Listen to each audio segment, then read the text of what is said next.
Hello, welcome to the Glass Onion Rabbit Hole. I'm starting this podcast because I have made a really amazing discovery with Stanley Kubrick's movies. And my discovery is that his movies are a glass onion. So, what does that mean, a glass onion?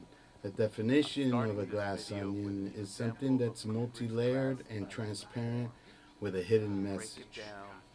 So, Kubrick's movies, if you take and you mirror it over itself, so when you take a movie and you put it over itself, the same movie playing backwards, so now you're watching the movie forward and backwards simultaneously. When you add a third layer of video to that, transparent, um, and then it becomes the glass onion. And in the glass onion with Kubrick's movies, there's a lot of references that are going through the movie. And each reference, when you connect them together, you get a hidden message. And so I've been working on this for about 2.5 years, and I've made a lot of discoveries with Kubrick's movies and this glass onion form. And so far, I've been making a lot of versions of the glass onion. So I went and I started doing mainly with the Beatles movies on The Shining. That's where I first discovered this. And then I started to do it with his other movies, starting with the Space Odyssey movie. And once I saw that it was working there, then I decided to go through all his movies. So one by one, starting with his very first movie, all the way to his last movie. His last movie being the AI movie, which he has Steven Spielberg do. Um, but it's still a glass onion. It's actually his very last glass onion form. Today I heard that Steven Spielberg is going to be doing Kubrick's Napoleon. So Kubrick had done all this work in preparation to shoot a movie about Napoleon, and he never got to do it. So now it looks like, from what I heard, Spielberg announced that he's going to be doing, I think it's a six-part miniseries based off of Kubrick's off of his script and all the material that he put together. They're going to do a 6 episode series. So that'll be interesting because I'm pretty sure they're going to be glass onions too. It's just the way that Kubrick operated. I think the glass onion, when you see a glass onion, the three different layers, and then each layer is a solid color. That way you create this contrast. And the three colors are red, green, and sometimes blue. And those are your primary colors. Between those colors, you make up all the other colors. So when you do this glass onion form, you get all these beautiful shades of pink, and, purple, and just a lot of different colors that I don't even know the names of the colors. But so why did he do this? So I believe now that the reason Kubrick did this glass onion form, Kubrick knew a lot of things, and for whatever reason he didn't talk to people about it. He hid all these things in his movies, and he left it to be deciphered with a lot of clues. So when I look at the Space Odyssey movie now, I see all these clues like just smacking me in the face. Like, oh yeah, that's a reference to the glass onion. That's a reference to the glass onion. It's just over and over. It's endless, you could say. So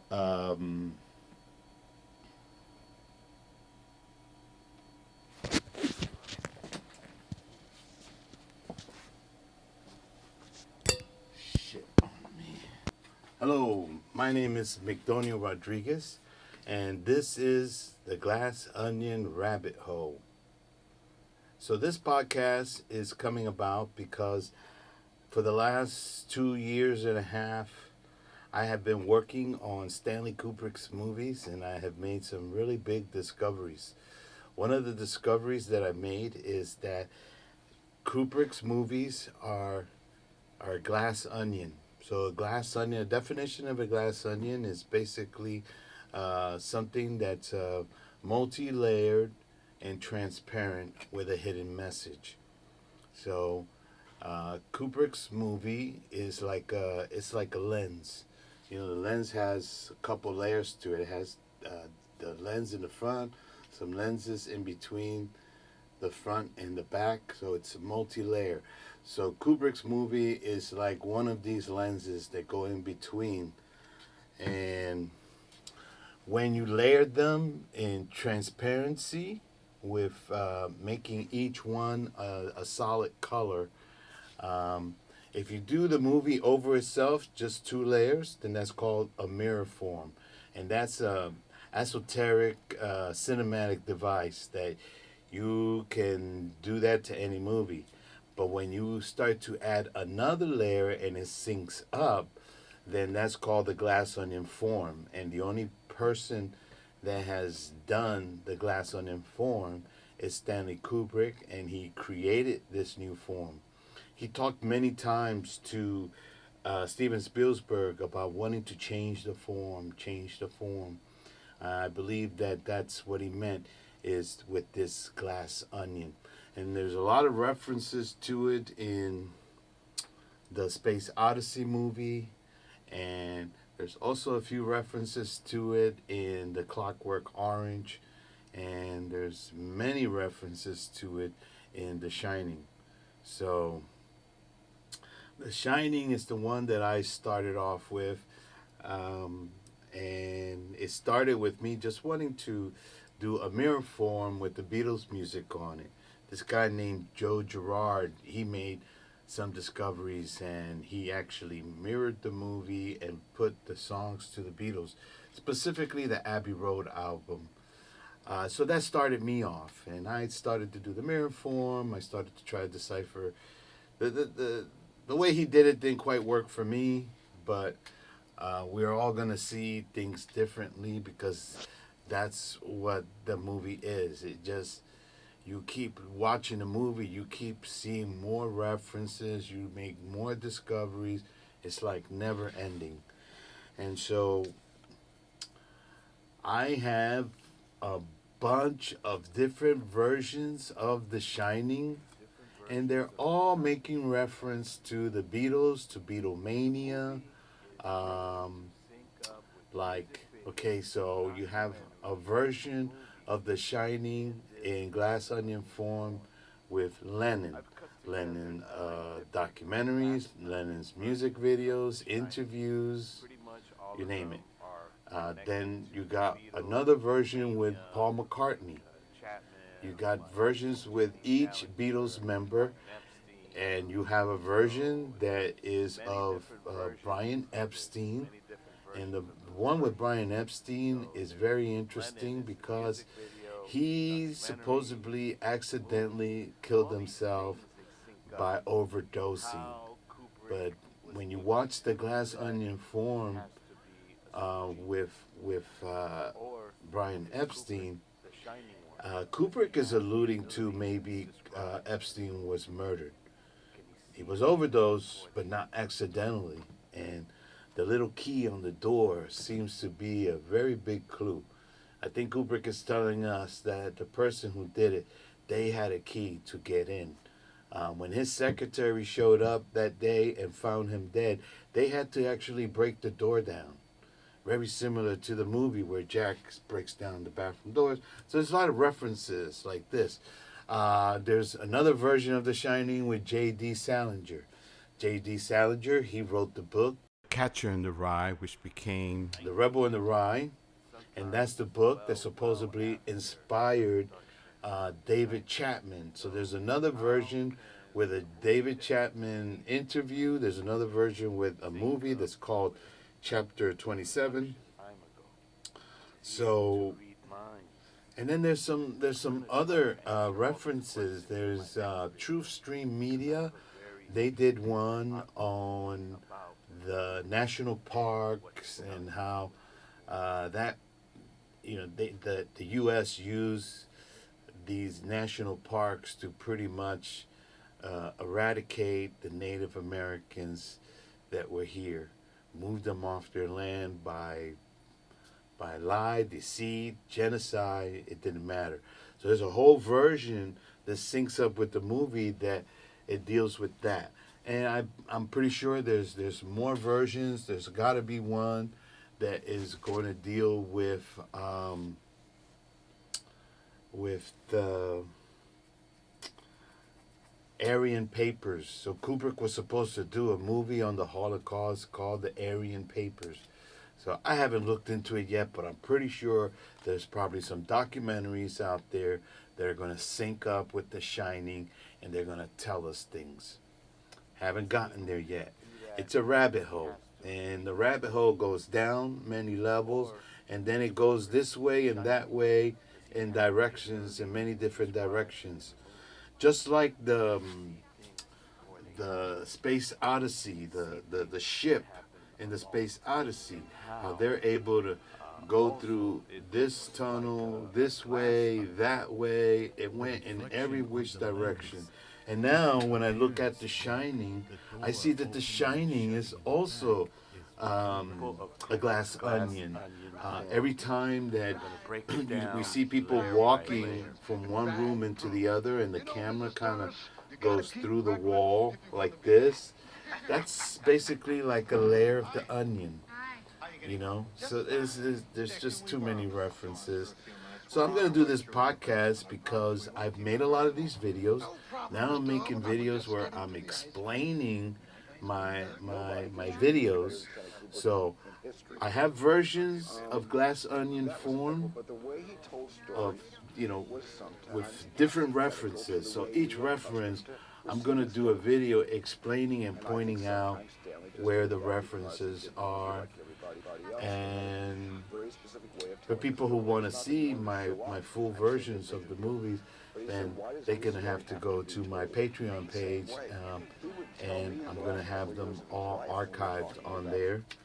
And it's something that you can't watch just one time. You have to watch it many times.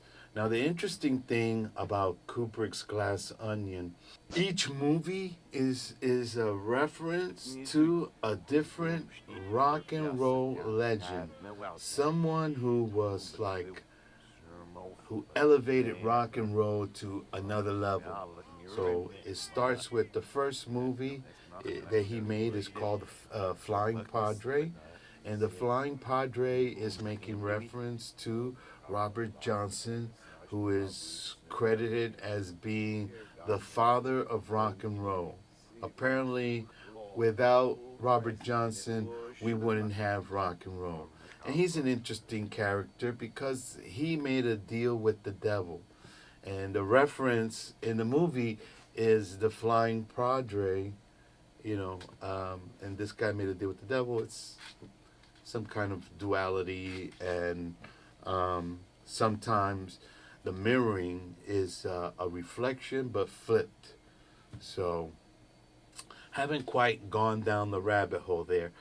I've gone through all his movies and I have deciphered which rock and roll pioneer legend of that time, or actually the way I found them is looking for when the movie came out, and then who was the most influential rock and roll pioneer of that time, like with like 2 or 3 years after the movie came out. That's the pattern. And so I went through each movie, looking at the year it came out, then looking 2, 3 years into the future, who was the most influential, and then start to Google a little bit about each performer. I see what the titles of their songs are, and you can see right away. if it's making reference to the movie. And so yeah, I got to do that to each movie. I didn't do the whole movie. I just did like the first couple songs, and when I saw that they synced up, I'm like, okay, boom, that's the artist that's being referenced in the movie, and I did that for each one of his movies, and even the movie AI came out after Kubrick was dead, but Kubrick had given that movie to Steven Spielberg to make, and Steven Spielberg made that movie. It came out 2001.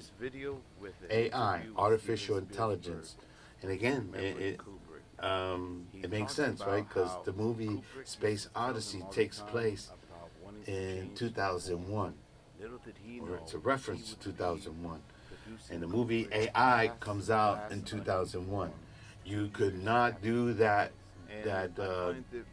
Space Odyssey would not be possible, none of that technology, without AI. So Kubrick is like predicting what year the AI movie is going to be released after his death.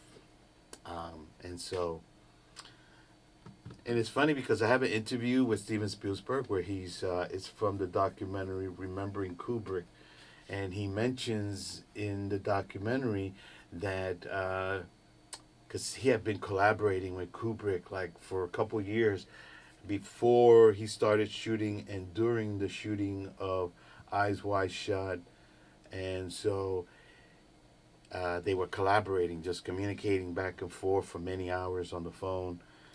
And in some of those conversations, Kubrick talked to him about changing the form, and Spielberg, right away, he says, well, didn't you do that with the Space Odyssey movie? And Kubrick says, yeah, a little bit, but I want to do it, I want to make a real change, create a real form. And so, without him knowing, Steven Spielberg is having a conversation about this new form and doesn't even realize he is going to be producing Kubrick's last Glass Onion form once he passes. And I'm pretty sure he still doesn't know that his movie is a glass onion. So a lot of discoveries. So the first video, I'm touching on the glass onion. I show a lot of examples, a little bit from all the different versions. I try to break down what I think Kubrick is telling us in these references. And the other thing I'm going to be talking about on my podcast is also the video that I'm going to do on Kubrick, because I have this hypothesis on how Kubrick was able to do these things. But this is going to take time. This is not going to be an easy video, because my hypothesis is basically the gist of my hypothesis is that Kubrick, with the movie The Shining, he is telling us that he is the shiny one.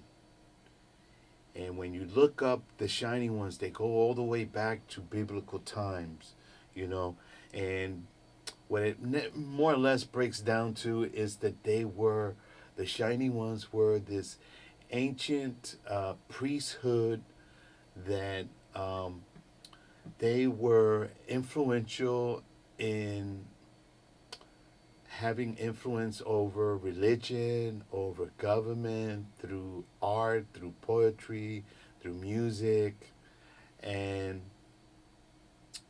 it's very secretive, this priesthood, and it's been something that has been kind of passed down and passed down.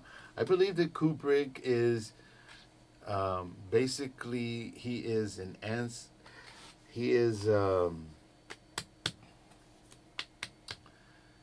is I am Apollo. About me. My parents are Zeus and Leto, and I have a twin sister named Artemis. I am the god of many things. I am the god of music, prophecy, colonization, medicine, archery, poetry, dance, sun/light, truth, sickness, healing, plague, and care of the herds and flocks.